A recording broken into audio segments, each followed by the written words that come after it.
আমাদের কত অভাব অনটন লেগে থাকে, কিন্তু এমন কিছু কাজ আছে যেগুলো করলে অভাব হয় না। এর ভিতরে চারটা কাজ হলো। এক নম্বর, লা হাওলা ওয়ালা কুওয়াতা ইল্লা বিল্লাহিল আলিয়্যিল আযীম। এটা যদি কেউ তেলাওয়াত করে 100 বার, 100 বার এটা যদি কেউ ফজরের নামাজের পরে পড়ে, তাহলে তার কখনো রিজিকের অভাব হবে না। 2 নম্বর হলো, আমরা যে ফজরের নামাজ পড়ি, এই ফজরের নামাজ আদায় করার আগে 2 রাকাত সুন্নাহ থাকে। এই 2 রাকাত সুন্নাত কখনো ছাড়বেন না, তাহলে আপনার রিজিকে কখনো অভাব হবে না। 3 নম্বর হচ্ছে বেশি বেশি করে দান সাদকা করা।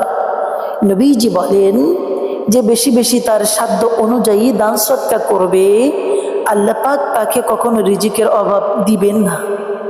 4 নম্বর হলো মাগরিবের নামাজের পরে সূরাতুল ওয়াকিআ তেলাওয়াত করা। মসজিদে আপনি নামাজ পড়েছেন, নামাজ পড়ে আপনি বাড়িতে চলে যাবেন, গিয়ে সূরাতুল ওয়াকিআ তেলাওয়াত করবেন প্রতিদিন মাগরিবের নামাজের পর। যদি পারেন আপনার পরিবারের আরও যারা সদস্য আছে তাদেরকে নিয়ে তেলাওয়াত করবেন, ইনশাআল্লাহ ভাই আল্লাহ পাক জীবনে আপনাকে রিজিকের অভাব দিবেন না। এই 4টা কাজ যদি করা যায় রিজিকের অভাব হবে না।